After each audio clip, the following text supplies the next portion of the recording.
Well, good morning, everybody. You're looking live on the campus of Central Washington University, Ellensburg, Washington, USA, with a light dusting of snow and a quiet campus. The students have all gone home for the quarter break. Final exams are done, and just a few of us remain on campus. Into the friendly confines of an office, room 134 of Discovery Hall, in the Geology Building. And I say, good morning to you all, a late morning, because the local time is 11:47 a.m. Pacific time, and today's date is Thursday, December 19th, 2024. We have more than 250 people who are here live already. A bunch more will be coming in the next few minutes, and we will begin our program on Breakoff Belt Magmas in about 12 minutes or so from now. I'm so glad that you're with us, and I'd like to say hi to a few of the live viewers. I have a couple of updates. I have a gift to share with you, a whole bunch of stuff. So here's to you for joining us today.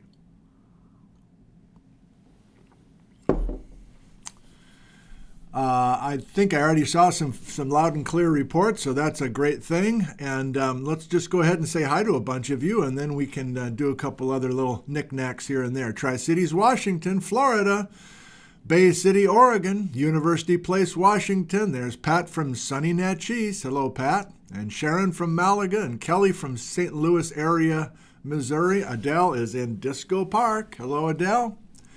Richard's in Centralia, Washington. Murfreesboro, Tennessee. That's Mike. Nina is in San Diego, 77 degrees Fahrenheit. It is 36 degrees Fahrenheit here. We are not complaining. Petersburg, Alaska.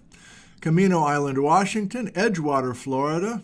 Mostly people from the States, I guess. But I'm guessing we've got some overseas folks as well if I keep looking here. Dayton, Ohio, Lomax, Illinois, Pittsburgh, Pennsylvania. Julie says, good morning from across the street. Hello, Julie. Geology major, Julie Wake. Earning bonus points for being with us live here today. Troy, Michigan. Tacoma, Washington. Sitka, Alaska. Hello, Alan. There we go. Zaviori is from Finland. Hello. Königstaden, Germany. Hello, Sirius Moose.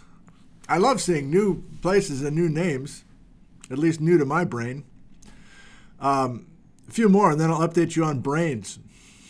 Eugene, Oregon. There's Jody. Hello, Jody, from the Eugene team. There's Romerike, Norway. Hello. Thanks for working hard on your live chat comments. White Salmon, Washington. That's Ski Bum. Warwick, UK. Hello, Mark. Riverton, Illinois. Trim, Ireland. There's Michael and family. Hello, Michael. Thank you for your nice gift. Marysville, Washington. Kevin is in the Netherlands.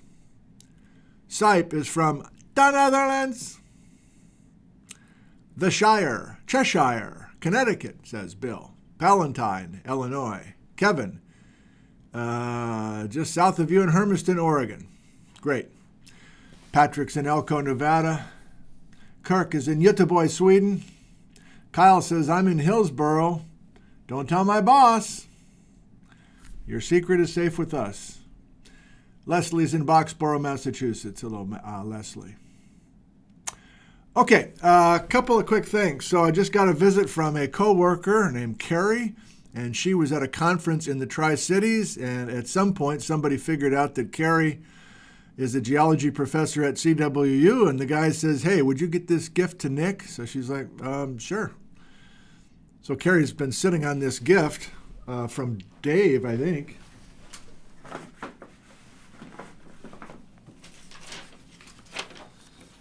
A gift from Dave. Nice things, nice things.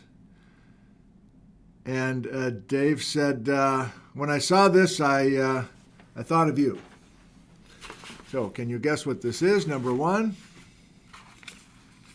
To Nick Z from Dave. All right. Okay, so it's a bottle of wine, but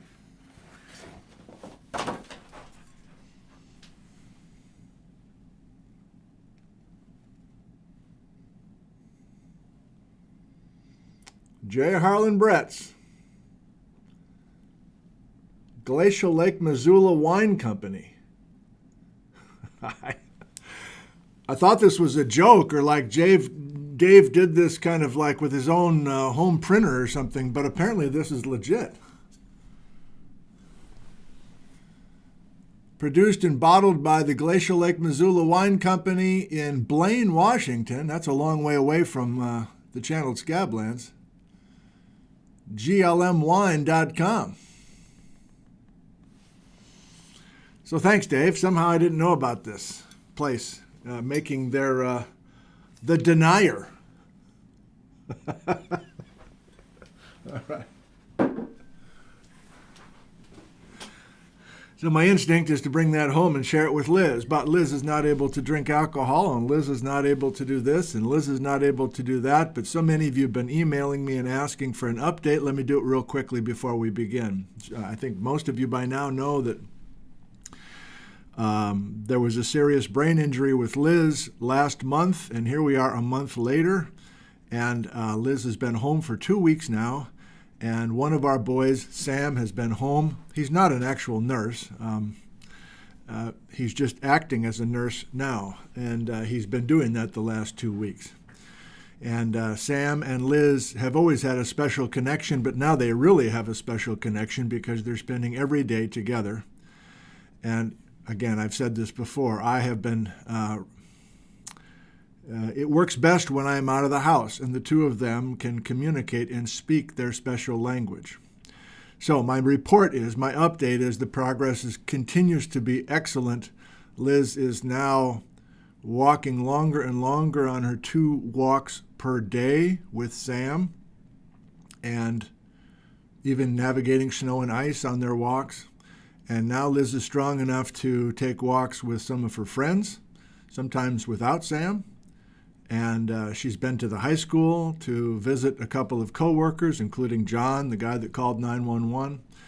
And so things continue to be excellent. And I hope it's obvious. I wouldn't be with you if things were going the wrong way. I would not be doing any of this. But because things are going so well, I can continue spending a lot of time. And I got a lot of time to work on this stuff, more time than usual.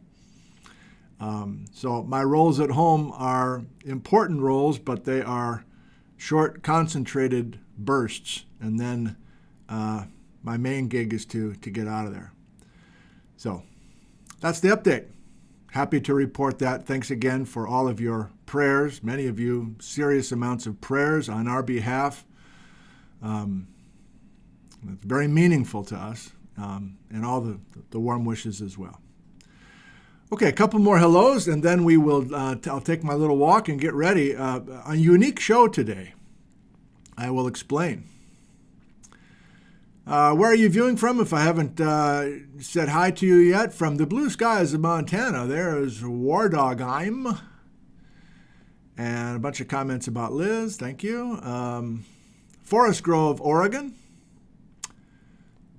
Palmetto, Florida. Corvallis, Oregon.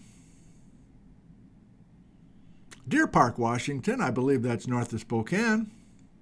Fort Wayne, Indiana. Pasco, Washington.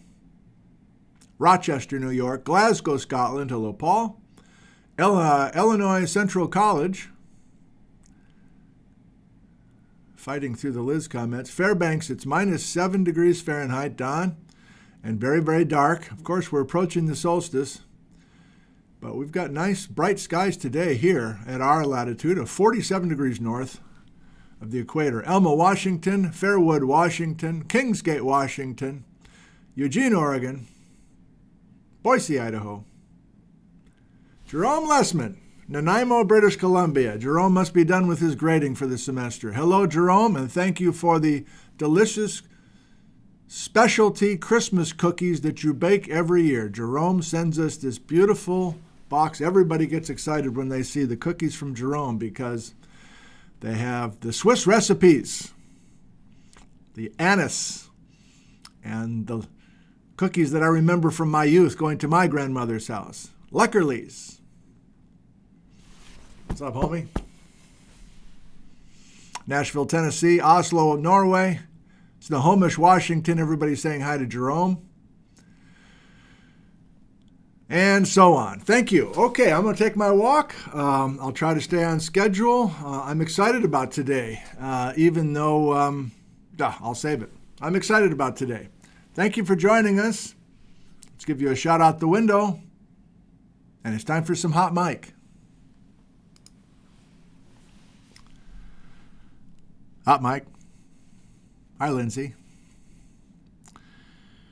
Okay. Very unusual today. All the references, you got to go to those early. Start with your little story that you think is clever, but people might hate it again. You never know. But you want to do it, so just go ahead. Go ahead. Follow the slides. Keep the energy up. Keep it moving. Don't get bogged down. You're transitioning from orange to blue, remember. This doesn't need to be 45 minutes of orange. So keep it moving. And it's going to be tricky towards the end because you don't know the details of the 3 units you're featuring. So it's okay to say you don't know. It's okay to say what you know and what you don't know. And then Jeff will help you before Saturday. Jeff will hold your hand, little baby. All right. You're going to have to walk without anybody holding your hand. Can you do it? Go.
Good afternoon, everybody, and welcome to Ellensburg, Washington, USA for Episode F, Breakoff Belt Magmas.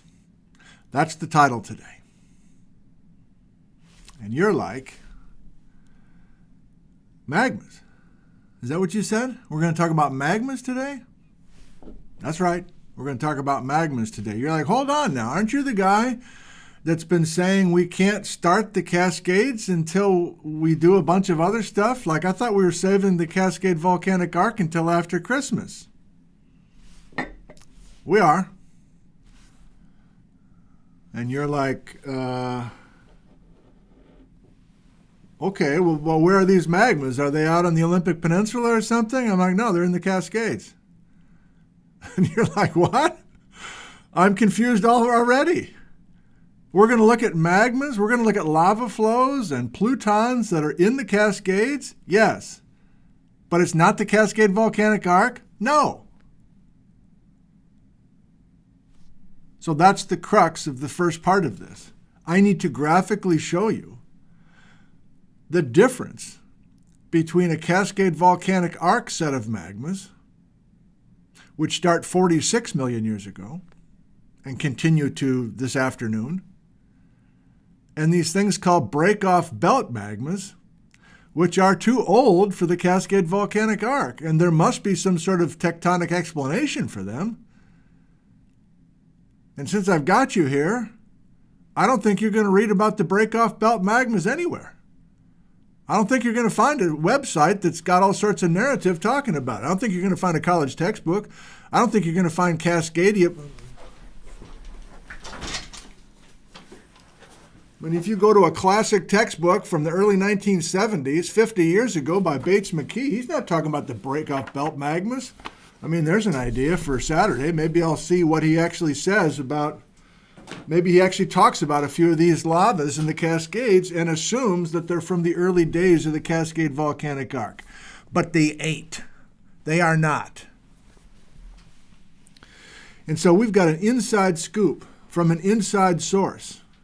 And you're like, oh, great. This is somebody doing his own research and coming up with was this another lunatic fringe thing? Is this the Cascade version of Basil Tikoff? Nope. Jeff Tepper is the guy I'm talking about. And he has been actively part of this series behind the scenes and now in front of the scenes. If you saw a video I did with Jeff on Monday where we're in front of the camera recording on Zoom and talking about this episode, and Jeff giving me ideas in front of God and everybody about what we might do both today and Saturday. But this is an unusual episode, and it's just the first of a number of Jeff Tepper episodes. And I've already warned Jeff that he's going to get a lot of shine here, maybe too much shine in the spotlight, and he might start squirming a little bit. But we have the benefit of having breaking news in geology of the Pacific Northwest, and it's not just a couple of papers. It's not just a couple of posters. It's not just a couple of abstracts. It's 20 years worth of work, and you're like, how come I haven't heard about all this before if this has been work that's been done over the last 20 years? And the answer is Jeff Tepper has been busy teaching and has been busy mentoring students. And much. Have you looked at nickzentner.com yet? There's like 12 papers. But most of them are short things called abstracts, which is just a paragraph of the concentrated research boiled down to a paragraph or two. And some of them are actually posters from students.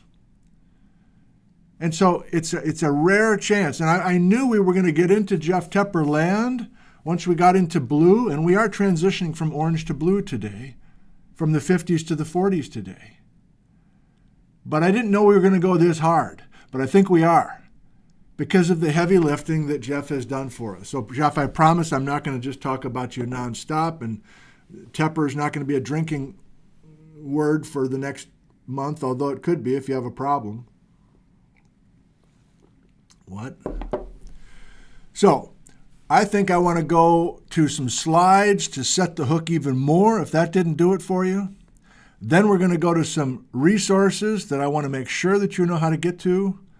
And then we'll follow the slides and we'll follow our nose. And there's the usual video library and the video clips and everything else. The new format, I think, is working. I personally think it's working quite well. You can hold your own opinions to yourself, unless they're positive. Har, har, har. Okay, let's go to, Docky first. So you know the drill by now. For the rest of the winter, we're going Thursdays at noon Pacific, Saturday mornings at 8 a.m. Pacific. And I got clever just a second ago. So we resumed the series a week ago. Here we are on December 19th. But a week ago, we started the series after a month off. And we finished up some Grello and some Gray and some crystalline core basement and some Western melange, Arcosic melange. And then by the time we were done with episode D, we got into some orange. And then E was nothing but orange. It was mostly Siletzia stuff. And today we're doing some kind of final thoughts involving Siletzia and then transitioning to blue. And it's going to be blue for the rest of 2024 and maybe even to 2025. We'll see how deep we go. But I think there's maybe at least 3.5, maybe more blue shows. And you're like, my name's Jerome Lessman. I haven't been tuning into these things. I don't even know what the colors are. Okay, Jerome, here you go. Okay, Jerome, here you go. So the layout for this series is working our way through time, and I don't think we're circling back at any point to get into some Gray and Grello again. So we're done building the basement, and today we're wrapping up major headlines from Orange Time from the 50s. And what was that? Building Siletzia out in the water starting 56 million years ago. And the tranquil, peaceful Swak time, the sedimentary basin, with sluggish rivers, muddy swamps, plant fossils, palm leaves, and so on. And today I've got some final thoughts from orange before we get into blue. I've got another way to do that, however. This is the original. This is the OG. From our first episode, and even though we're here in F, I'm anxious to get into the blue. I think we've done what we need to do, at least that's my call, before we get into Mike, Eddie, a little bit, but Jeff Tepper, a major amount, for, I'm guessing, at least 3 episodes, maybe even 4 or 5. Who knows? We'll see how that goes. But I had something else I wanted to show you. Yeah, this was another kind of working document. So my method is just to keep sitting at the table at home or in here, and I just continue to write stuff out. So this is yet another way that I've been just trying to workshop this for myself. So this is another graphical way to show where we've been. Yellowstone hotspot. We got off of the divergent. I chose not to get into the virgin plate boundary thing yet, where Siletzia is sitting on top of a spreading ridge. That's coming.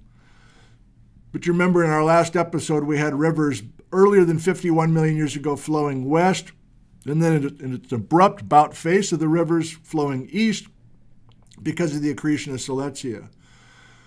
Well, here's a first glance at Jeff Tepper land, and we really have 3 distinctly different narratives from Jeff Tepper's work over the last 20 years. And I've chosen, for reasons you'll see in a second, to start with the Breakoff Belt, but we'll be getting into a rollback set of letters and an initiation of the Cascade set of letters before we move on to the Ohanapakash. And this is blank for a reason, because I know jack. I know nothing about what's going on there. Okay, so for today's episode, let's go to the resources that are available to you. And I'm saying resources instead of papers because of the unusual nature of what's been laid out for you. So by now you know what's going on. I'll click on this real quick just to remind you that the video library continues to get populated with videos that I'm doing in between the letters. Occasionally something will come out of the blue. In other words, Aaron emailed me out of the blue and said, I'm driving to Vegas. Do you want to do a video, basically? And I said, sure. So I did that Sunday with Aaron and posted it immediately. And I had a conversation, as I've mentioned, with Jeff Tepper on Monday. And I hustled in editing this one because it's going to be useful today and into Saturday. Even though I filmed it in late October, for obvious reasons, I stalled out on the editing of that. But this is what I want to show you. Look at that. And you're like, oh my God, seriously? This is you. Oh my God. Seriously? You expect me to show up twice a week to join you for these things, and you're giving me all this homework? No, I'm not giving you any homework, and you don't have to show up at all if you don't want to. I don't know, you guys can weigh in the live chat right now. Like, how many of these do you watch live? Do you watch everyone live, and you know when they're happening, and it's important to you to watch live? Okay. How many of you in the comments below only watch recorded stuff because you have lots going on in your life? I think what I'm getting at right now is, how many of you take the time to go to this website, nickzentner.com, and read these papers carefully? I can't believe it's most of you, but I do it for a number of reasons. Part of the reason is I want content to get to you, and I want to be freed up to talk the way that I want to talk. In other words, I think if I didn't have this layout and I had all these papers ready to go for you, to deliver to you from the horse's mouth, from the actual authors, if I didn't have that, I think my style here would be different. I think it would be less playful. I think it would be less visual, and I would feel an obligation to deliver lectures with content, and everything's all written out for myself, and I'm reading a teleprompter as whatever. But I'm freed up to be light because that content is there, and the content is really there today, but it's usually there. Those papers are there. So maybe I'm offering the papers just as a way to allow myself to be the way that I want to be with you in this form. And that's plenty for some of you, maybe most of you. But some of you are deeply into this. Even if you're not a geologist, you are deeply, deeply into this, and you're trying to get every last little scrap. Those papers are for you. And yes, more and more geologists are watching these, and so those are also available. It's a clearinghouse of information. I keep going to Docky for some reason. So there's a mixture. What do we have? Here's Ken Clark, the guy that we're going to show the illustrations in just a second, and his master's thesis from the late 1980s, going back to Silesia. And Ken was the close collaborator of Jeff Tepper for 20 years. What else is here? We have some of you were very excited about the plant fossils. So I thought I would post one of the well-known paleontology, in other words, plant fossils, palm fronds, leaves, basically, papers, with all sorts of juicy detail from the Squak Basin, which is locally known as the Chuckanut Formation, the Bellingham Bay member, and so on. So that's not for everybody, but some of you love that stuff. And what else looks familiar? So Erin Donaghy, I'll show you a clip in just a second, shared a brand new paper with her former advisor, Mike Eddy at Purdue University, and Ken Ridgway and Ryan. They're all professors at Purdue, and then Erin's the PhD student. And this goes nicely with the last episode, but I'll toss in a little Erin stuff again here today. And the rest is unusual for us. The rest is Jeff Tepper related. So if you're a little bit confused, that conversation that I had with Jeff Tepper on Monday is probably required viewing. But if you don't want to watch that, I'll do my best to give you the context right now, quickly. Basically, I said, Jeff, you've done all this work on all these units that you're now calling the Breakoff Belt. There's paper after paper after paper after paper on each of these units. And then we got to the point in the recorded interview where Jeff's like, I just have one paper. I just have one paper out there. And I'm like, what? And he's like, yeah, that's the whole point. I'm starting to publish papers on this content, but I don't have papers written on each of these units.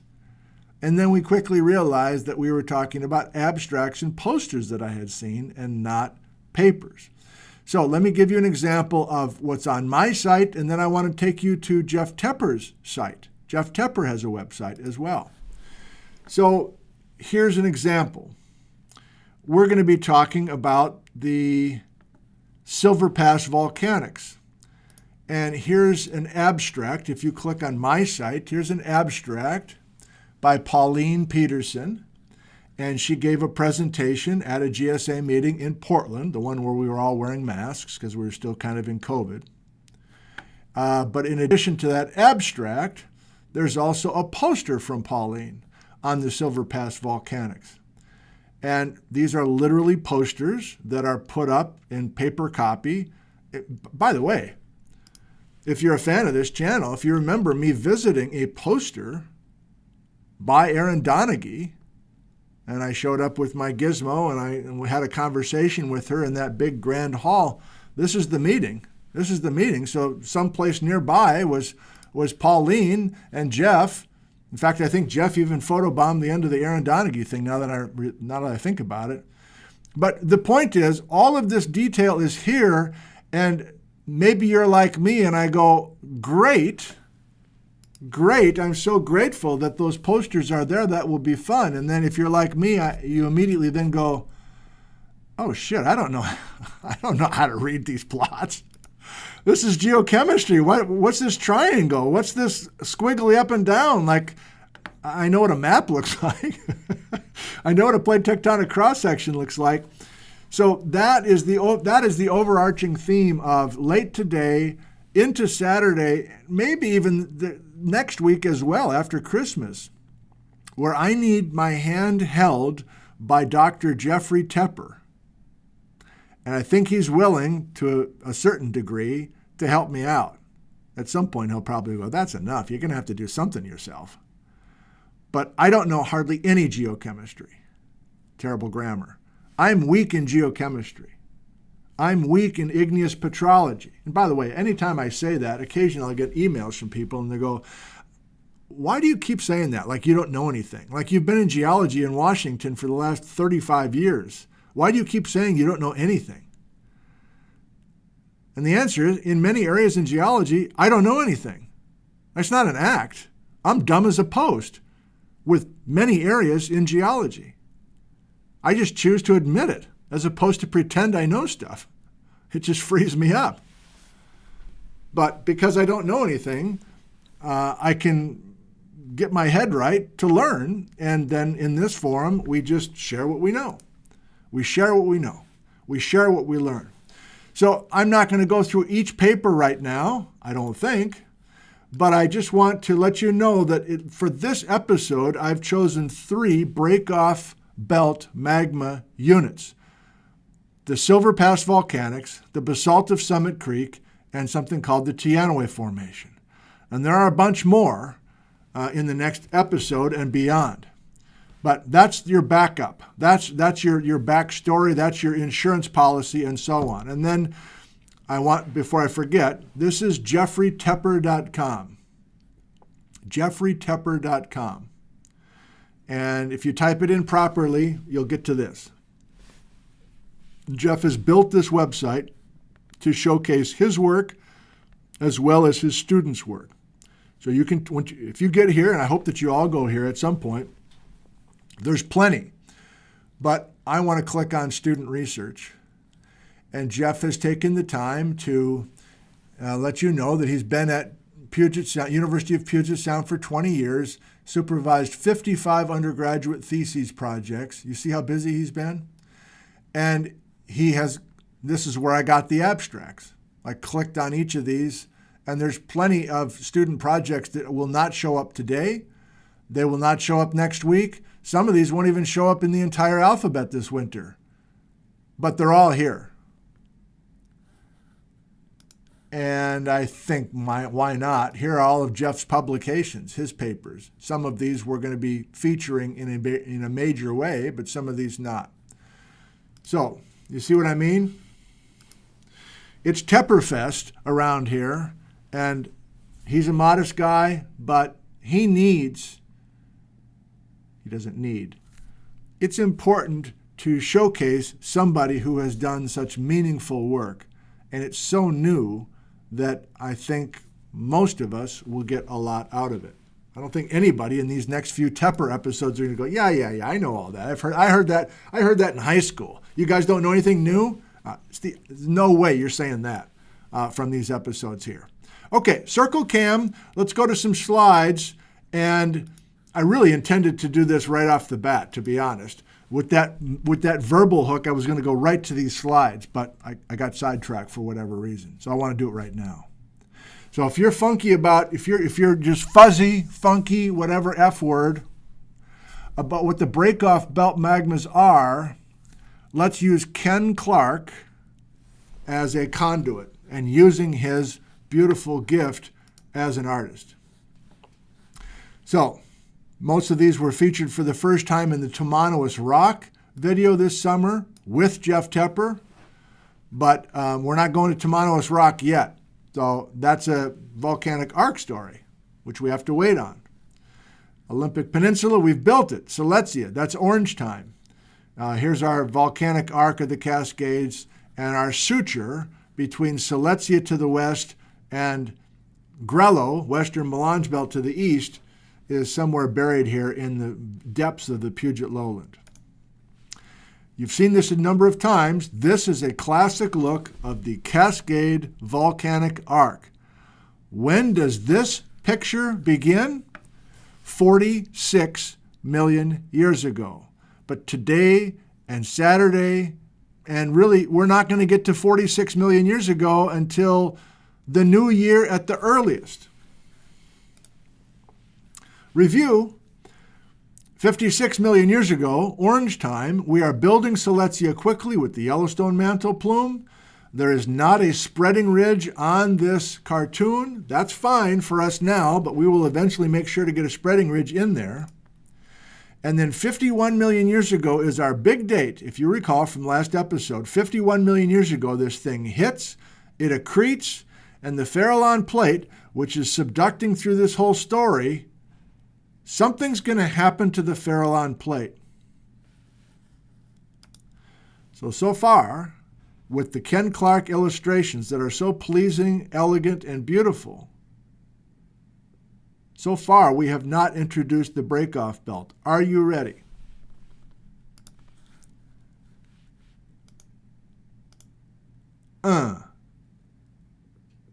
It's just what it sounds like.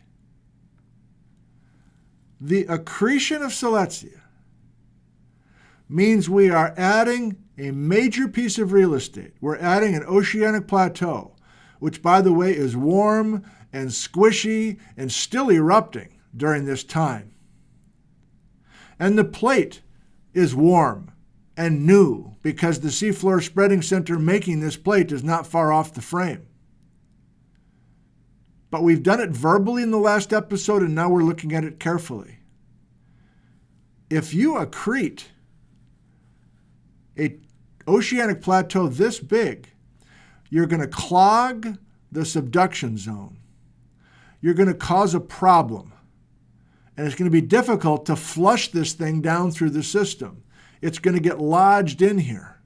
And yet, because the Farallon plate is an oceanic plate, and it's weighted on the bottom with eclogite, and it's slab pull, and this plate wants to continue to go down, if it doesn't have Silesia next to it, we're going to break the plate. We're literally going to break the plate. And you're like, I still don't think I see it. Breakoff Belt magmas. Okay, are you saying that there's magmas related to the break of the plate? Yes, I am.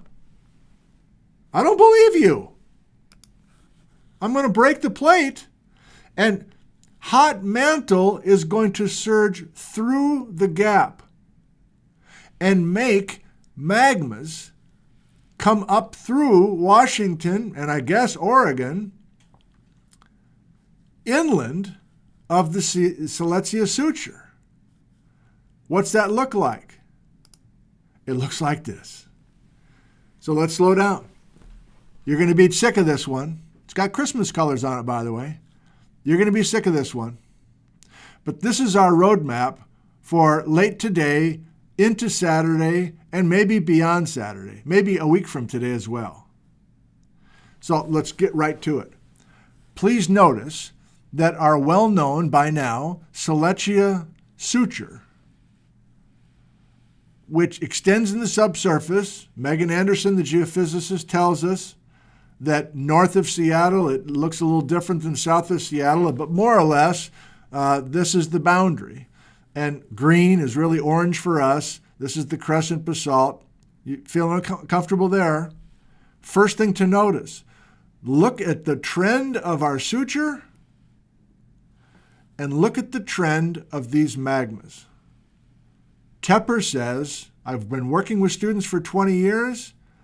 We are now sure or very convinced or strongly convinced or what? We are leaning strongly towards this Breakoff Belt being somehow controlled by this suture zone nearby. And you're like, controlled? What are you talking in code now? I don't get it. No, let me go back. This is the break. This is the suture. So if I go back and forth, this green line, I should have thought to do this. This green line, oh, I did do it. Jesus, I'm better than I thought. This green line is the suture. This red line is the Breakoff Belt. Magma's coming up through this hole. Do you see why we can have magmas in the Cascades, but they are not from the result of a subducting plate? I'm pausing here because this is one of the biggest moments of today, and hopefully you see it a little bit more clearly each time we try. The Breakoff Belt magmas are magmas that are unusual compared to other magmas in the Cascades. Most of the magmas in the Cascades are young, and they are directly related to the subduction of the oceanic plate. This is not related to the subduction of the oceanic plate. It's magmas generated to breaking a hole, tearing the oceanic plate under the crust of Washington. And magmas are coming up in a place that they wouldn't normally come up. Green, red, green, red. Green, green. Red, red.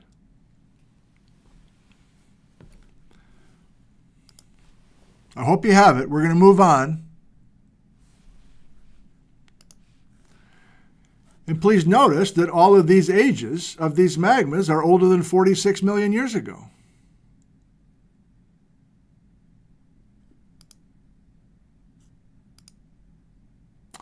Eventually, we will get to 46 million years ago after the new year, and the ocean plate gets deeply after the break, and we start actually creating a volcanic arc. And this is a diagram showing something slightly differently, Adikites, but let's not go there immediately. Okay? So courtesy of Ken Clark, that's our story. Okay, we obviously will come back to that and this chalkboard for the second half of today. But it's 12:30. I want to spend the next 15 minutes, maybe something like that, going back to Selachia, to our older chapter, and just tossing a few things in that we didn't get a chance to toss in last time. You may, in the last episode, I kind of made some audibles at the end, and I just cut it close or cut it quick, and I showed the Big Four Mountain video. Well, now I want to do something different here and add a little bit more with Selachia. Tom, thanks again for your orange map of where we can find Selachia basalt at the surface in western Washington. These are new to us in this series, but if you've been a fan for years, you've seen these a number of times. This is Ray Wells, 55 million years ago, shortly after Selachia gets its start, and we have the Yellowstone hotspot either here or here or here. I think for our purposes, we're just going to imagine a Yellowstone mantle plume sitting astride a spreading ridge. And that spreading ridge separates two different plates with two different names. Let's not get hung up on it now. But maybe this is what Silesia and Yakutat together, Yakuletsia, looked like 55 million years ago. Although in the Erin Donaghy conversation, many of the interesting things she said is she spent the last 5 years thinking about Silesia and what it looked like out in the water. She still doesn't know. Like, it's very difficult to come up with a accurate portrayal of the size and shape of that large igneous province. But we all know that by the time we get to 51 million years ago and now 50 million years ago, this thing has been added. And most of us view, I think, North America drifting to the southwest and slamming in to this monster large igneous province. And the half of it that accreted in Washington and Oregon and even into Northern California is known as Silesia. The other half, which gets docked in southern British Columbia, is on its way to Alaska, where it is still accreting today. We talked late last time about the impact or the results of this collision, at least in the Pacific Northwest. We didn't bother with thinking about the impact of accreting the Yakutat part. Here's a very short portion of chatting with recently graduated, now Dr. Erin Donaghy, on her way to University of Nevada, Las Vegas. Literally, this is from a hotel room in Kansas on day 4 of her cross-country trip with her cat Coco. In a plateau collision, sedimentary basins that are still sitting on top. What I think is really fun about Silesia is that, when we look at where we are in the Northern Olympic Peninsula, we're on the very edge of the Silesia Plateau. Right. And the thickness of the plateau, and we know this from geophysical work, in Washington, it thins to where, you're only about 8 kilometers thick beneath southern Vancouver Island versus down in Oregon, the Silesia Plateau, is between 25 and 30 kilometers thick. So have this really big change in thickness in just the Silesia Plateau from north to south, and that certainly impacted its collisional style. And so even though we're looking at, this record of these basins recording this collision on Silesia, it's really only recording this style collision in Washington, and that could be totally different in Oregon, and it is totally different in Oregon because you had a much thicker plateau. And so you can even get these changes just along strike in the same oceanic plateau. So it's a really interesting problem to think about, that one plateau example might not even, it'll be diaphanous, the collision, and the entire plateau, and the actual collisionals of the structural styles, the basin evolution, during and after collision could be totally different on different parts of the same plateau. So it's really kind of interesting to think about then, can we really have a type example? It could be different on the same plateau, and these plateaus are all over. We have these records all over the world. So it's interesting to think about then, what are some of the diagnostic basin indicators of plateau collision or structural indicators of plateau collision, and how can we use these to pick it out in the geologic record? God, you're good. I know. I understand why you were hired so quickly. Thank you for that. That's new for me. Somehow I missed that Silesia Plateau is much thicker in Oregon than it is in Washington. And by the time you get up across the Strait of Juan de Fuca, the thing's down to less than 10 kilometers thick. Why is that? To hear the answer, you're going to have to tune into that video in the video library. She is good, and we've been with her now 5 years, from the beginning of her PhD, when she first started with Mike Eddy at Purdue University, now being done with her PhD and heading for her own career. And she mentioned late in that video that she's hoping to continue coming to the Olympic Peninsula and doing new research with her students from UNLV. So that'll be fun to keep up with her as soon as this coming summer. Let me put some words in your mouth. You're going, you got me all hot and bothered about these breakoff belts. magmas, and now you're going backwards, it seems like, and you're going back to Silesia. Why did you choose to do it that way? Here's my answer. Without Silesia, we wouldn't have the Breakoff Belt. The whole reason we're breaking the plate, where we're breaking it, and when we're breaking it, is because of the accretion of Silesia. We start the accretion 51 million years ago, and shortly after that, we start having these Breakoff Belt magmas because we tear the plate, because the rest of the Farallon plate basically leaves the rest of the Farallon plate behind.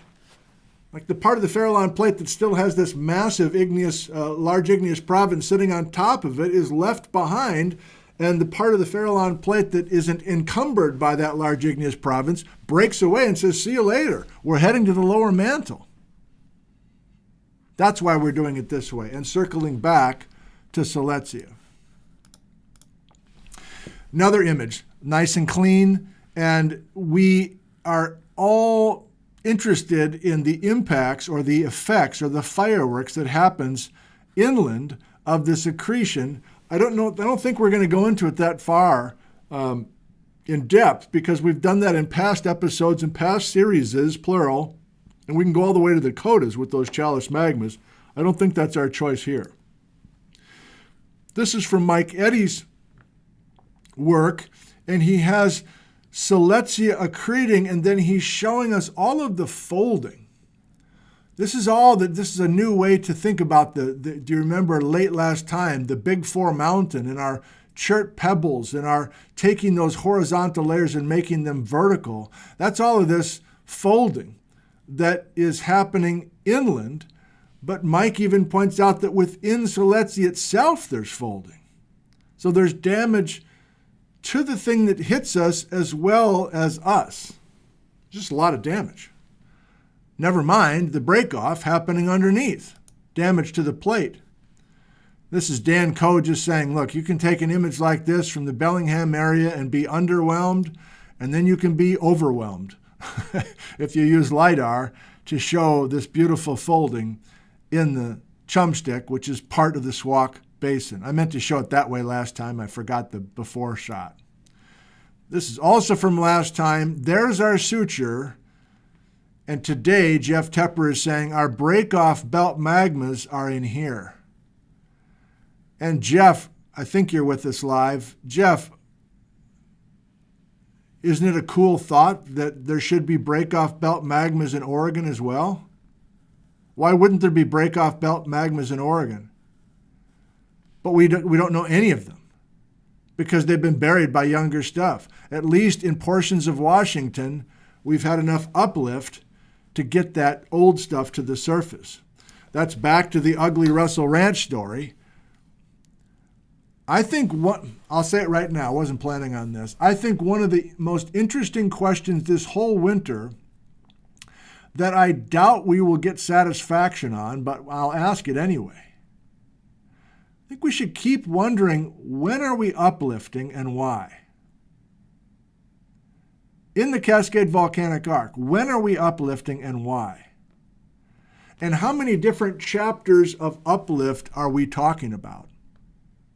If we think about the past 60 million years in what is now the Cascade Volcanic Arc.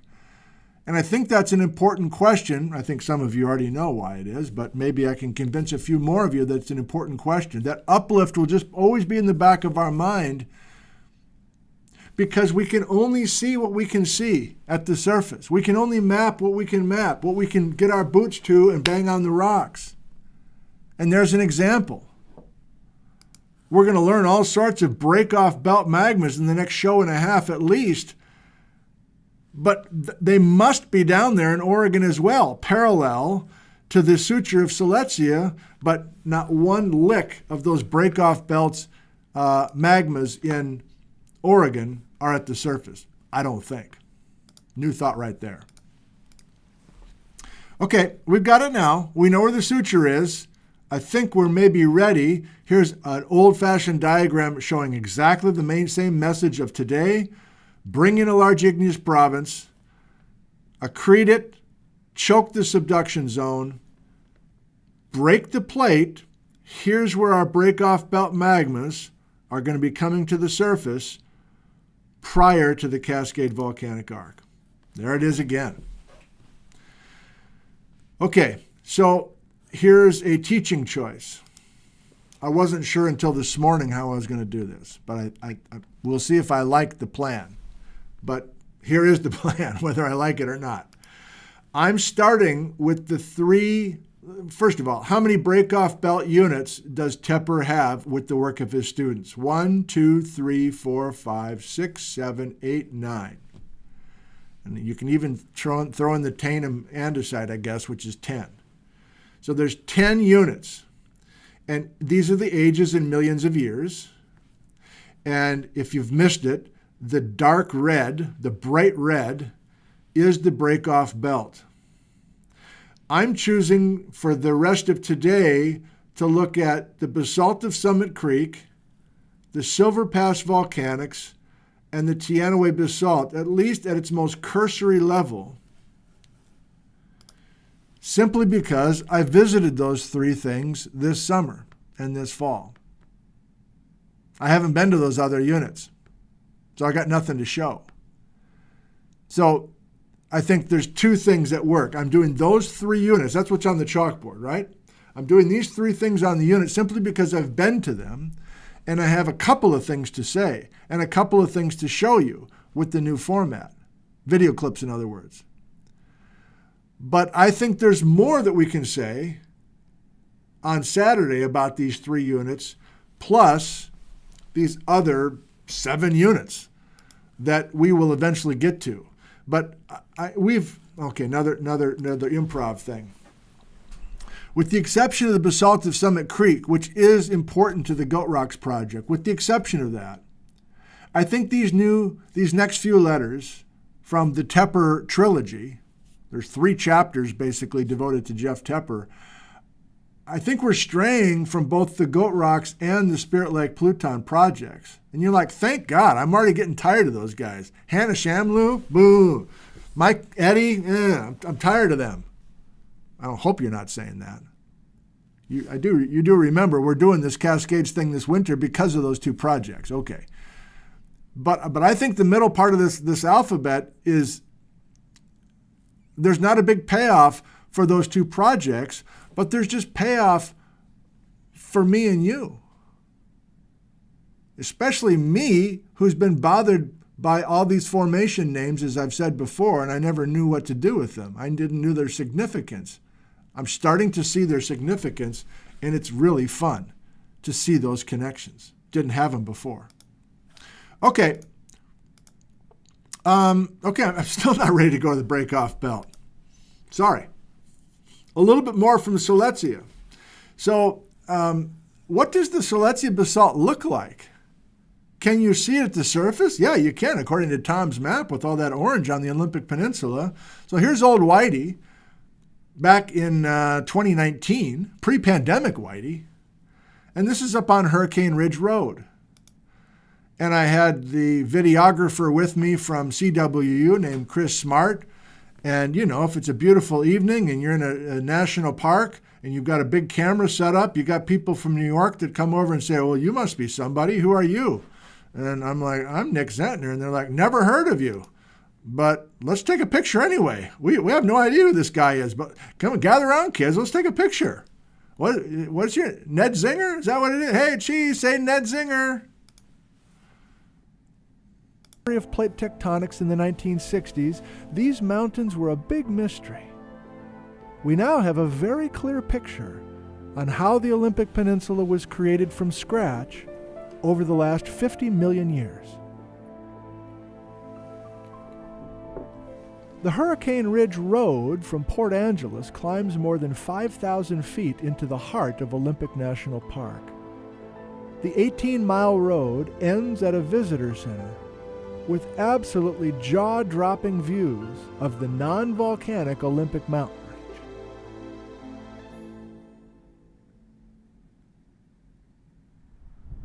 But along the way, at milepost 11, a surprise.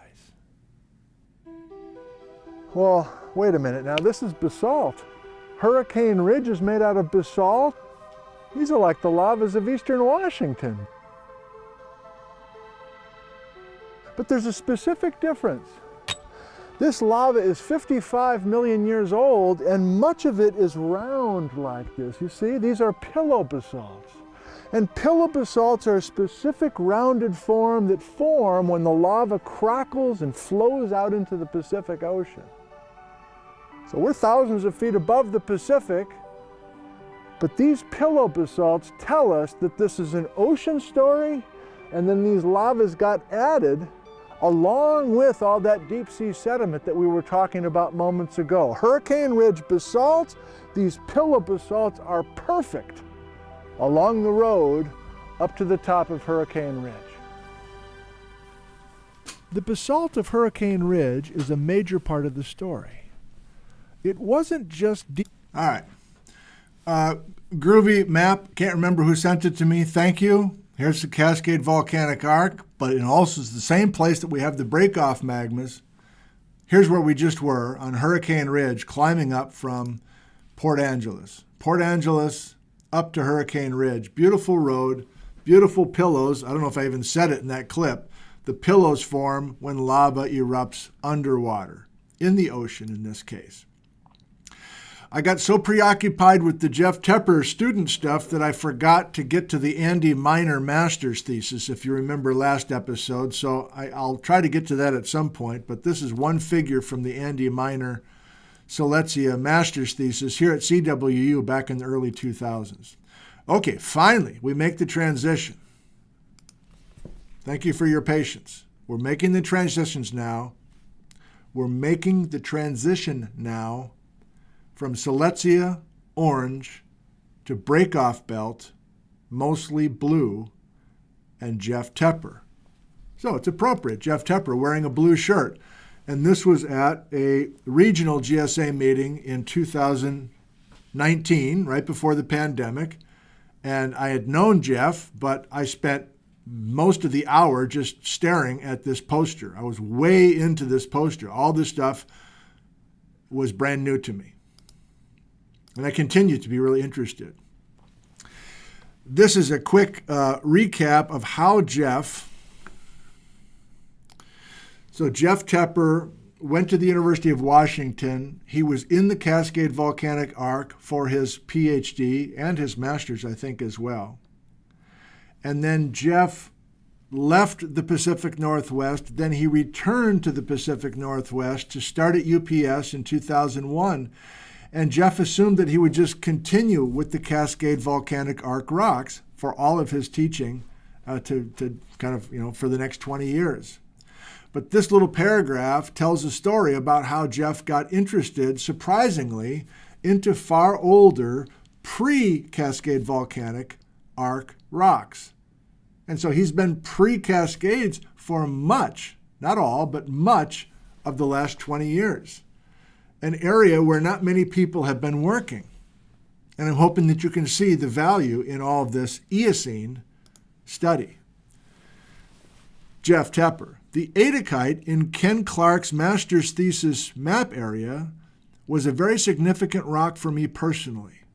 In my first year at UPS, 2002, I was looking for a field area for my first igneous petrology class project.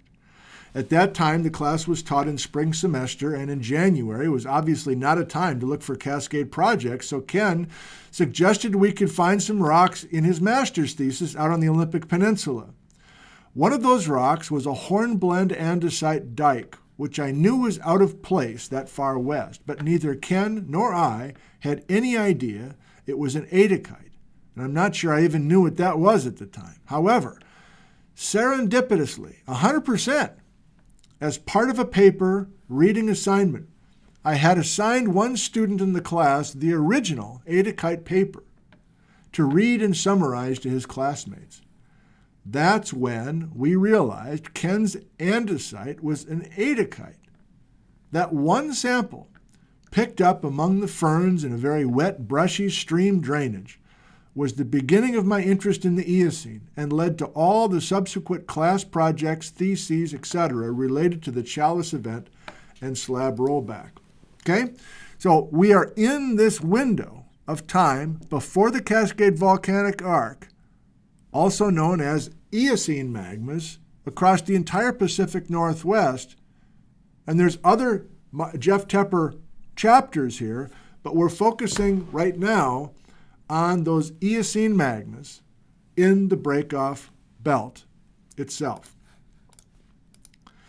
So just a programming note, I'm starting to realize that chapters in our little book are being developed. So I don't mean this to be confusing, but many of you know that I'm giving 3 brand new lectures in downtown Ellensburg the first weekend in April. April 3rd, April 4th, April 5th, each night, 7 p.m., each night free and open to anybody. We typically get about 500 or 600 people come in from all over the place. They go to all 3 lectures. They go out in the field and just meet each other and have fun informally in between. And sometimes they doze off during the evening lectures because they've had such a busy day. But those 3 lectures coming in early April of 2025 are going to be distilled down from our alphabet we're doing right now. And these natural chapters are starting to just kind of present themselves. And so I think we've already worked our way through 2 chapters. I didn't quite realize we were doing it at the time, but I think those are the 2 chapters that I see. And we're just starting the first of, I think, 3 chapters, each of them blue and each of them from Tepperland. From Tepperland. This is how it started earlier this week, where at breakfast with Bijou the cat, I just started, well, I don't know. I got the accretion of Siletzia at 51. I've got the birth of the Cascades at 46. And I just scratched down a few unit names that I knew were in between those 2. 2 old for the Cascade Volcanic Arc and 2 young for the accretion of Siletzia. And then I spruced it up just a little bit and asked Jeff if he wouldn't mind being on camera and brainstorm a little bit together. Did I have all the names? And did he have some tips on how I might go about this? Here's a clip from the video library. But in terms of a paper about those other units, that's not out there yet. So wait a minute. Hold on. Are we going to edit this part out? No, we're going to keep this. So I apologize. I kind of built you up, and then there's just the one paper. But isn't there the Frost Mountain? Isn't that a paper, or at least an abstract or something? Oh, it's an abstract. There's a bunch of abstracts. Okay, maybe that's okay. So let me clarify. Every one of those units has at least one abstract on it. Okay, there we go. I didn't think I totally made that up. So they're not papers, but I can post. Why don't you give us a list of abstracts or some kind of documented thing that you've done with your students that. Okay, so that's the moment on Monday that got me going towards the architecture of what I have for you now. So let me remind you that that's here. If you just joined us late, I see that Aaron Donaghy's with us. Aaron, you must have made it to your new home in Vegas. Welcome. Maybe you're in your brand new office. I don't know.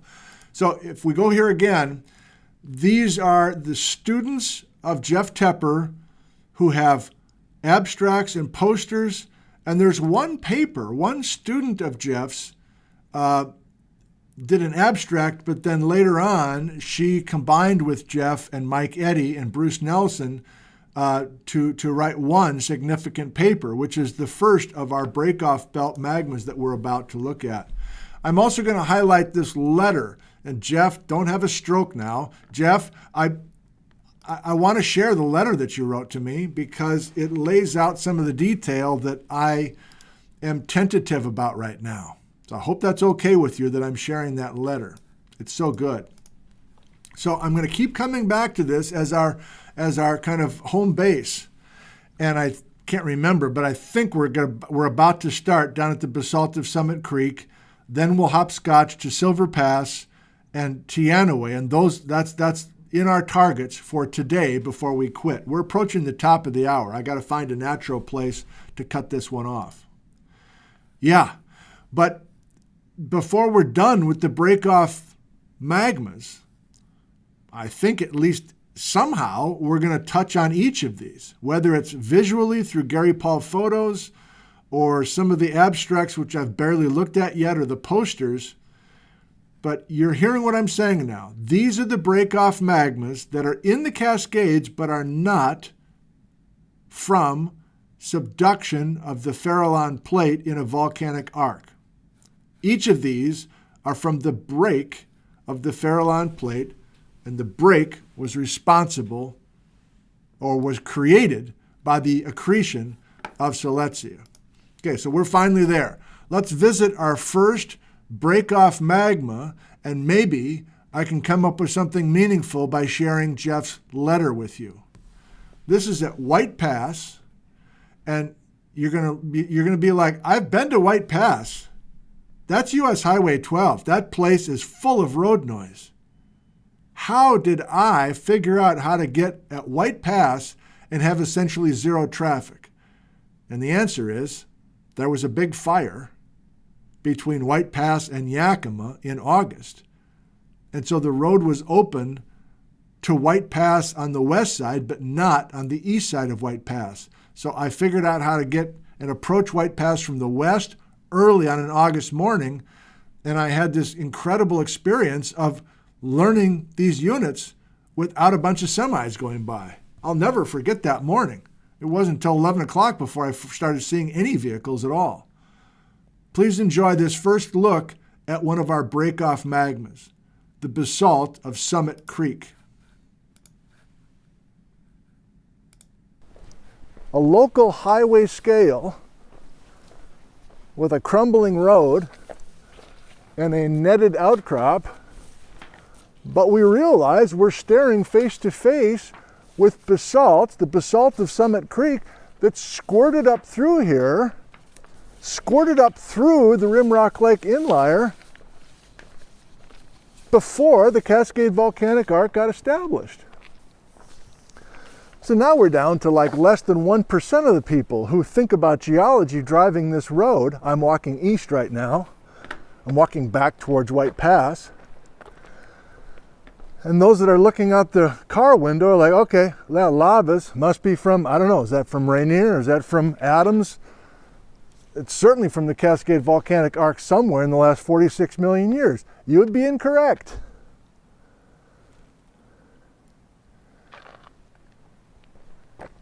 Because we're 48 million years old. We're before the Cascades get started. But we are close enough to the dawn of the Cascades that these lavas are important, because we're realizing that Siletzia just came in. The reason we're breaking the plate to create the summit, the basalt of Summit Creek, is because of Siletzia getting clogged in the trench and the Farallon plate pulling away from that clogged Siletzia thing. Okay, here we go. Oh man, severely altered. This is going to be a letdown. This is going to be ugly rock too. Is this a little fresher look? Yeah. Oh, this isn't bad.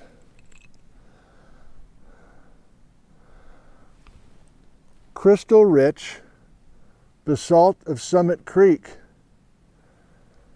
And you're like, what volcano did it come out of? Well, I don't know. Like, it rushed to the surface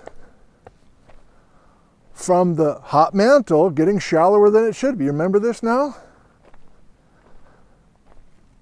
These are lavas not coming directly from the mantle, but these are lavas that are erupting 48 million years ago. Here we go.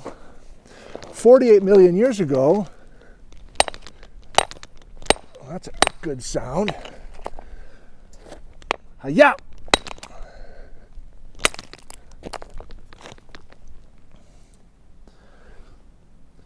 These are lavas that are coming to the surface triggered by hot mantle at shallow levels.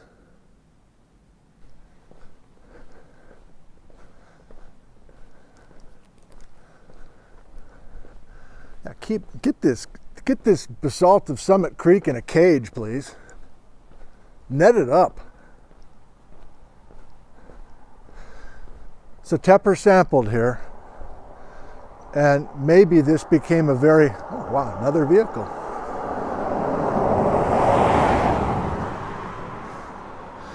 I'll have to talk to Jeff to see is it this Summit Creek basalt that got the whole thing going about the brake business? Like, did his results with his work with his undergrad Lisa get him started on this idea of a major break of the Farallon plate before the initiation of the Cascade Volcanic Arc?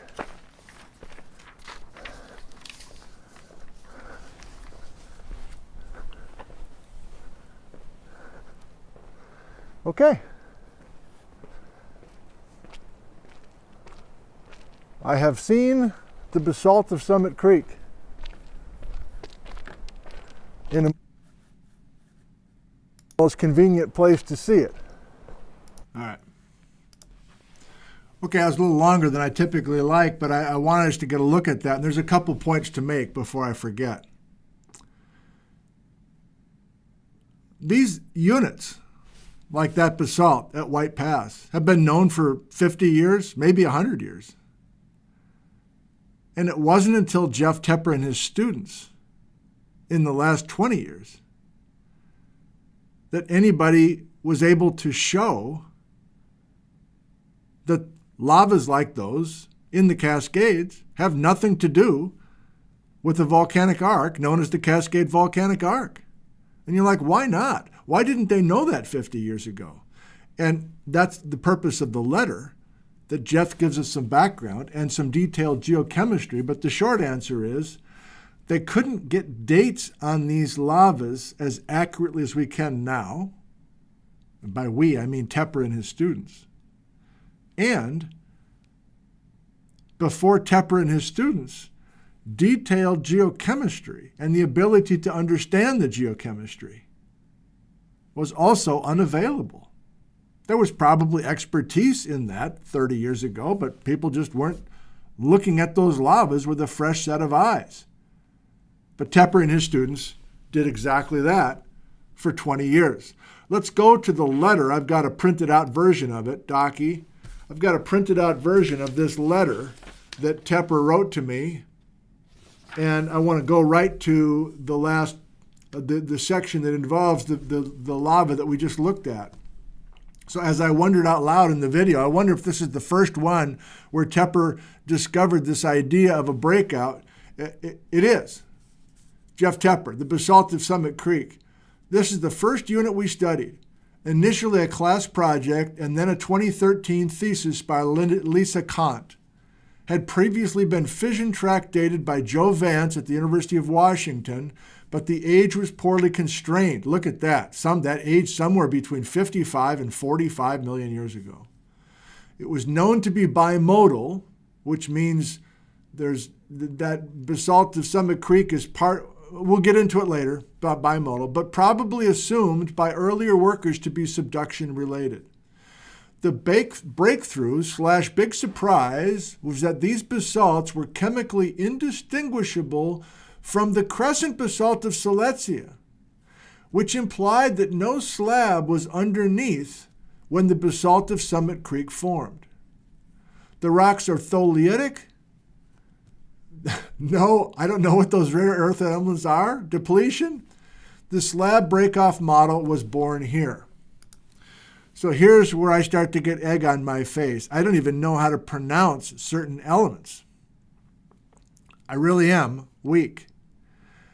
But we're going to lean on these posters, on these abstracts, and some hand-holding from Jeff.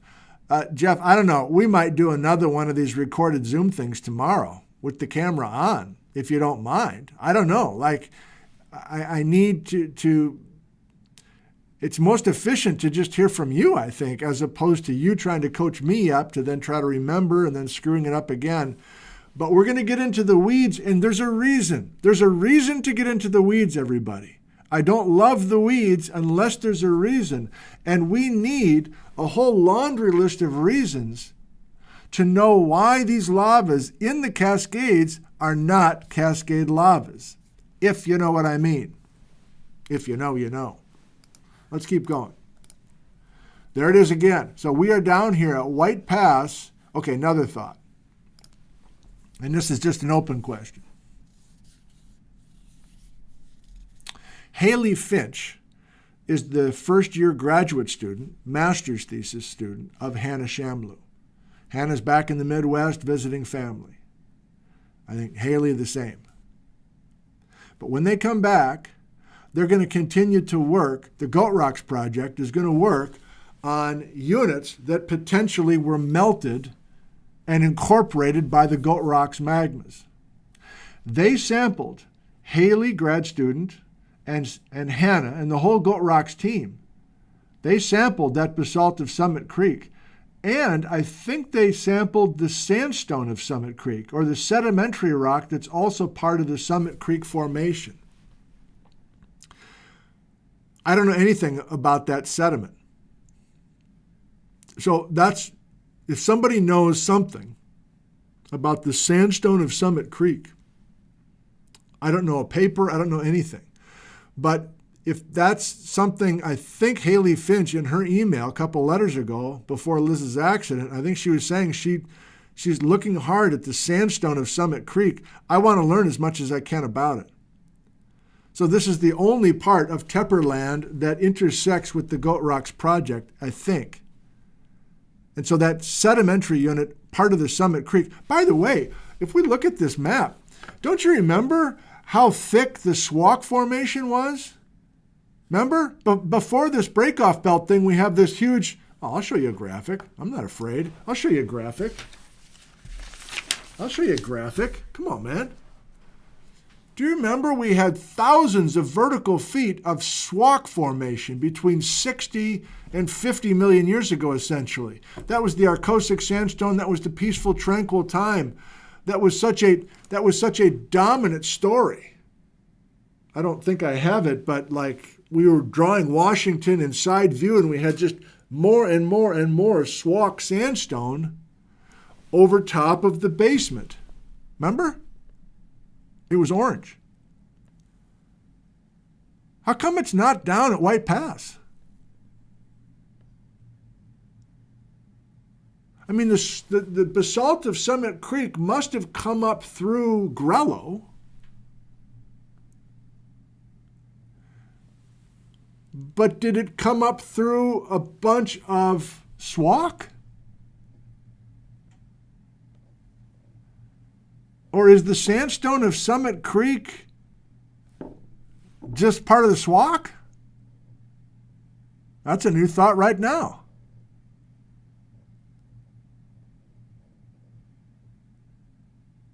All right. You're like, what's the answer? I don't know. I'm just asking questions. But since I've got this one here, I showed this to you a couple letters ago, and you remember that Mike Eddy started getting the crazy precision. Mr. Precise himself started to get these dates from tuffs, rare tuffs within the Swak. But this is another way to show us this is Breakoff Belt. The Tainum, the Frost Mountain, the Barlow Pass. I mean, I scratched this down literally a week and a half ago, and now I'm already learning a bunch more about these breakoff units than I did back then. So Daddy's learning at a rapid rate. So we're still down here. Yeah. I want to do a little bit more. I'm going to find a natural break. I think I just want to read a little bit more of this letter from Jeff to give you more context. Docky, we're coming to your questions soon, I think. So this letter is a good one. And I think here's my gut feeling. My gut feeling is to read some of this Tepper letter to give you a hint as to where we're going with the geochemistry, which hardly any of us understand.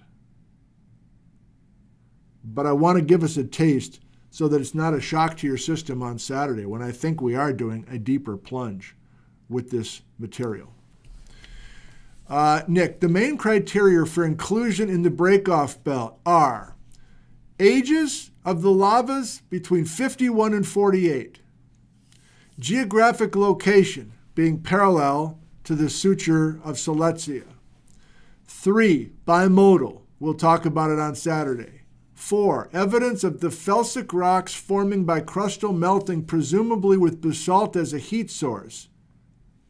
5, mafic lavas are tholeiitic as opposed to calc-alkaline. And 6, presence of basaltic lavas that lack an arc signature as seen on spidergrams. Oh, good Lord. I do want to include this, though, in this episode. Nick, as far as I'm aware, my students and I were the first ones to see a connection between these units and to view them as anything other than products of quote-unquote normal subduction-related magmatism. Many of the units were known and described only at the 1 to 100,000 scale quadrangles or in master theses from the 1970s. And that was one of my criteria when choosing them for class projects. I was looking for units that were mapped and accessible, but lacking modern geochemistry, mainly trace elements, and petrologic interpretation. Many also lacked precise geochronology, and that has become the goal of these thesis projects. Then he gets into what a spidergram is, and he also gets into what a AFM plot is. Are you willing to go with me?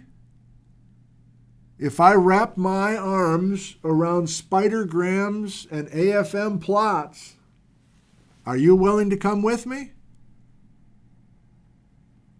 Are you willing to come with me if there's a payoff? And the payoff is, with each new piece of data that we have, even down to teeny tiny microscopic trace elements as they're called, that level of detail will help us be sure that there's a different tectonic story than a subducting plate. And what's the different tectonic story? It's a torn plate. It's a broken plate that's happening X number of miles inland from the Silesia suture. Yes, yes, yes, I'm aboard. Yes, yes, yes, let's go. I love you. I love you. You're so handsome. Nobody wrote that. Okay. Wrapping it up. We looked at this one and I said this was important. Who did this one? Mike Eddy, the kid. The kid with precision. And here's our SWOC, our quiet, tranquil time.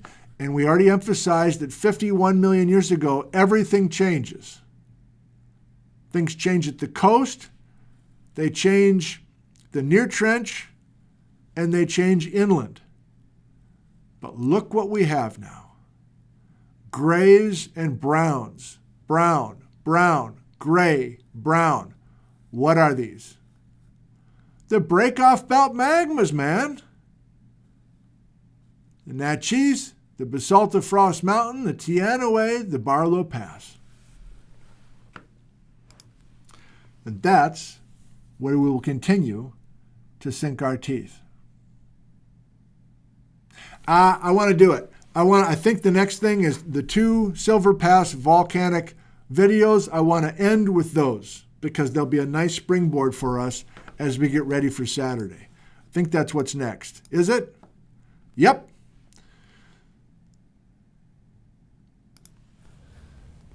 Let's start with the older unit. Those craggy outcrops are part of something called the Silver Pass Volcanics. We're going to read together a bit in just a little while. Not horizontal layers, but they're dipping quite steeply to the east. You're essentially looking north. And here's Lake Cachis, which is a reservoir that's been dropped way down. I mean, it's almost November 1st. So it's easy to walk around on this lake floor since the reservoir is quite low. And then staying wide like this, up there high with the changing light is the Teanaway basalt. layer after layer after layer of the Teanaway basalt, the cap rock, the flood basalts locally. Not the German chocolate cake, but a far older version of the German chocolate cake. Let's put the iPhone to work. I'll keep pushing in. I'll cut it there. We're coming right back to those 2 units. Plus, for all I know, we'll be revisiting the basalt of Summit Creek again at the beginning of the next episode. But I hope that you're feeling comfortable with the purpose, the scope, and the importance of studying the Breakoff magmas and how we are still setting the stage for the Cascade volcanic arc. Thank you for your attention. Class dismissed. It's time for those of you that want to stick around after class and ask some questions. In other words, it's time for some live Q&A. I think we may have Jeff Tepper and Aaron Donaghy at least in the live chat.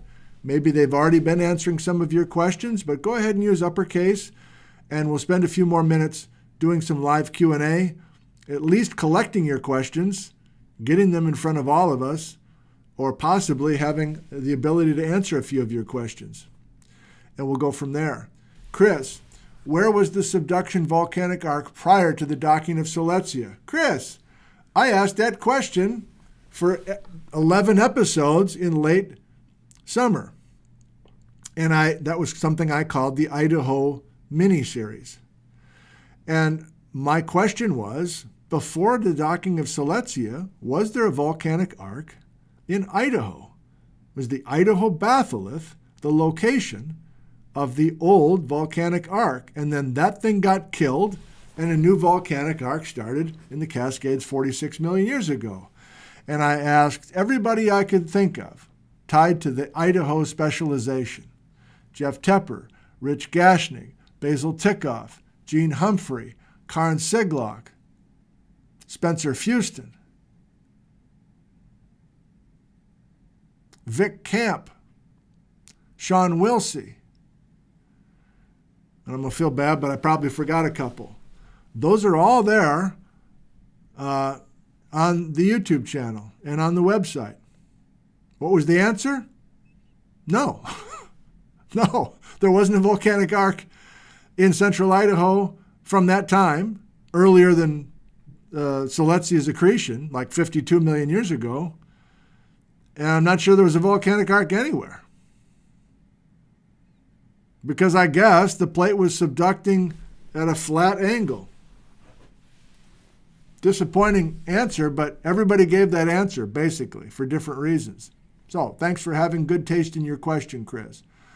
Baba Yoshi, if these formations are outlining the breakoff, isn't that also the outline of the farthest possible east of Silesia being deep in the basement? Thank you. Excellent thought. I think you're saying why aren't the Breakoff Belt magmas? Can I get to that quickly? Why aren't the Breakoff Belt magmas like right at the green line? Like, why is there any distance? Why is there any distance here? And I guess we go back to Ken's cartoon to answer that.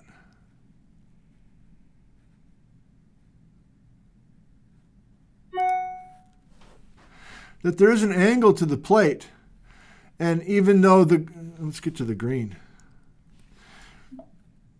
I think you're asking this, Baba Yoshi. Why is there a distance at all? And I guess it is because there is cartoonishly, there is a bit of Silesia in the subsurface that's not perfectly vertical. Let's move on. I think I've got your question, but maybe not.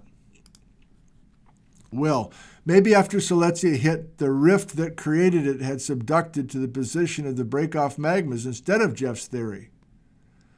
Okay, thank you for thinking creatively. Maybe after the rift that created Silesia had subducted to the position of the Breakoff magmas. Okay, well, that's part of, okay, interesting. I think what Will is saying is if everybody agrees there's a spreading ridge, that Silesia is sitting on top of, what happened to the spreading ridge? Wouldn't you subduct the spreading ridge, and wouldn't that be the reason for these breakoff magmas? And we're going there. Jeff has maybe already answered your question in the live chat, but my understanding of Jeff's answer, or my prediction for his answer, would be the trend of this belt doesn't make sense with that.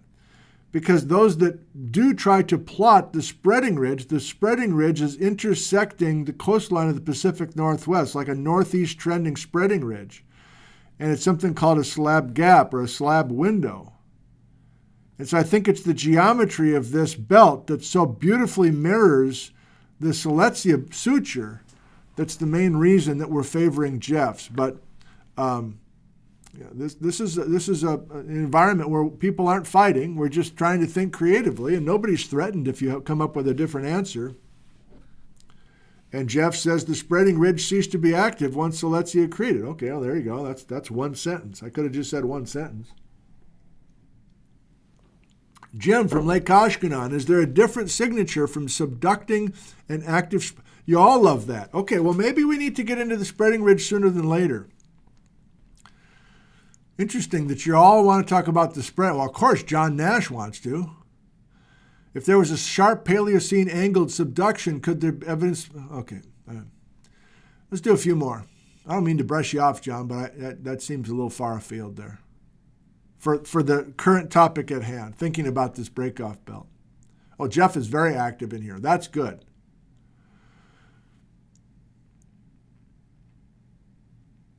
How are the Chalice magmas? Okay, so many of you, okay, so here's what I think I'm seeing. I'm seeing questions in the live chat from many of you who have been part of these programs for years. And I think it's natural for you guys to take today's topic, which is just grabbing one part of Tepper's world and kind of surgically removing it from the rollback of the plate and the spreading ridge that's subducting and these other ideas and the initiation and sliding the Farallon plate north as the trench gets established. So here's what I think about that. I think for those that have been absorbing most of this content, maybe my teaching choice today was a mistake. And yet at the same time, for many of you, maybe most of you who are watching, who are new to this idea, this is a perfect next step. Because of this. It's so pleasing. Because we've just contemplated this major suture, and now here is a belt of magmas coming up, totally shadowing that suture. So all I can say is I love the questions. I love that you're taking other things that have been covered in the last couple of years, and it's back to me to try to fold those other things in to an audience where some have deep knowledge and others who are just getting started. That's always the trick anytime you talk to a mixed audience, quote unquote. But I'll try my best to satisfy everybody as we continue. But I think you're hearing the main point. Today is not the only time we're talking about breakoff magmas, and today is not the only time that we're talking about Eocene magmas. I'm starting to, just the basic reaction I'm getting off of these questions is that we're going to be blue for a while. I think we're going to be blue for a while, everybody. Settle in. We're going to be blue. I don't mean sad. We're going to be blue like blue. We're going to be in the 40s, maybe for longer. That's a good thing, I think. There's a lot going on in the decade of the 40s, in the blue time. And Tepper is our pilot. I don't know, should I do a few more questions, even though it might be some of that same thing? Kirk from Philomath, thank you. Kirk, it is all good. Thanks all for making me think differently. Oh, okay, he's maybe a reaction to somebody else. Looks like the chat was a little bit extra active today, mainly because Tepper was in there, but that's fun. I'm going to look forward to seeing the replay. By the way, every time I get emails within an hour or two of the live broadcast, and the emails are like, hey, turn on the live chat. I want to see the replay, and I missed it. I want to watch the replay, and I want to see the live chat. Turn it on. What are you sleeping at the wheel? I'm not in charge of the live chat showing up. I want to see the live chat too. That's a YouTube thing. I mean, we're about to say goodbye to each other at 1:30 on a Thursday afternoon, and I don't watch the replay until I know that the live chat replay is visible, and sometimes I'm waiting right along with you. 12 hours later, 20 hours later, sometimes it's like 2 or 3 hours later. I have no idea why there's that delay, but it's a thing. So I'm not in charge. Oh yeah, look at all these questions. I think what I'm seeing here is it's all creative thinking as opposed to like, I don't think I understand today. I think today you did understand, and you want to go further, which is exciting.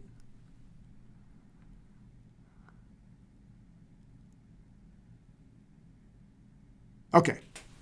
I think we're going to quit. A toast to you.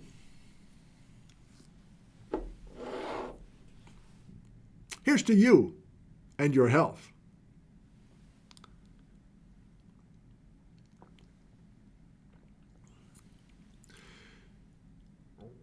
Here's to everyone in your community at this very special time of the year.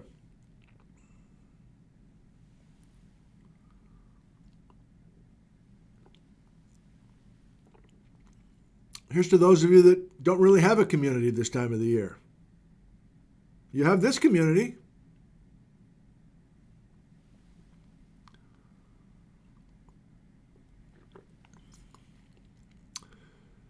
Here's to people near and far who are very, very busy and are looking for a way to slow down.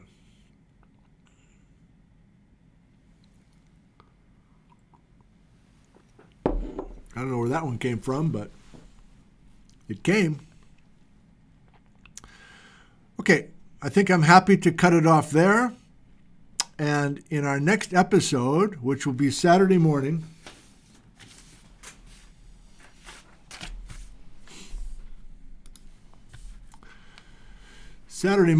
December 21st, the solstice, I mean, it might be dark outside when we start, at 8 a.m.,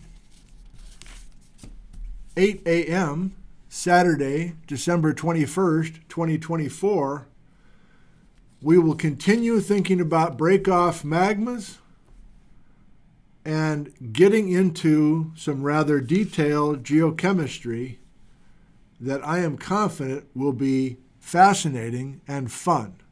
You're going to have to take my word for it. Fascinating and fun. And then I'm not sure, but I think maybe, we're not taking a break for the holidays. Every day's Groundhog's Day around here at our house. It's just the same every day. It's getting a little better, but it's same routine. So I need to keep going.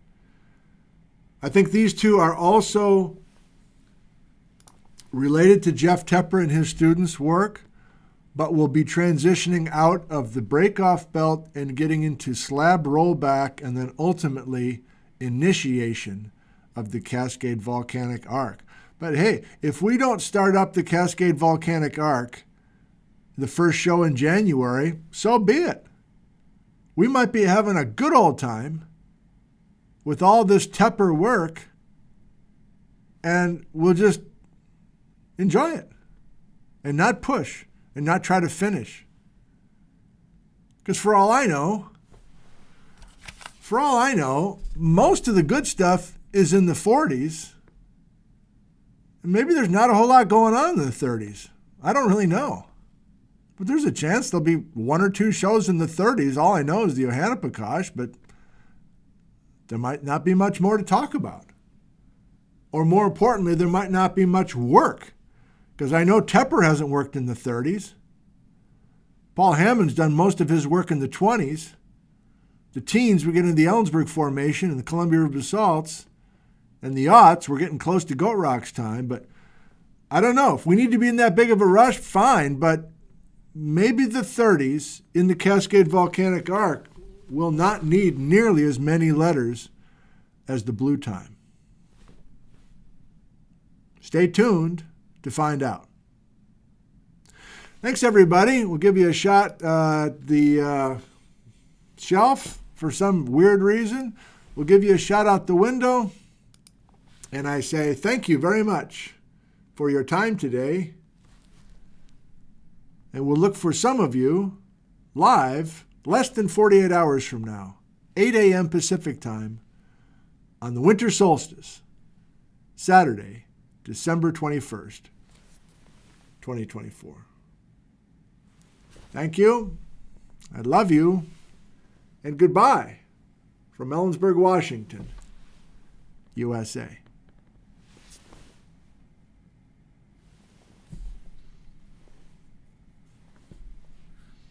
See you next time.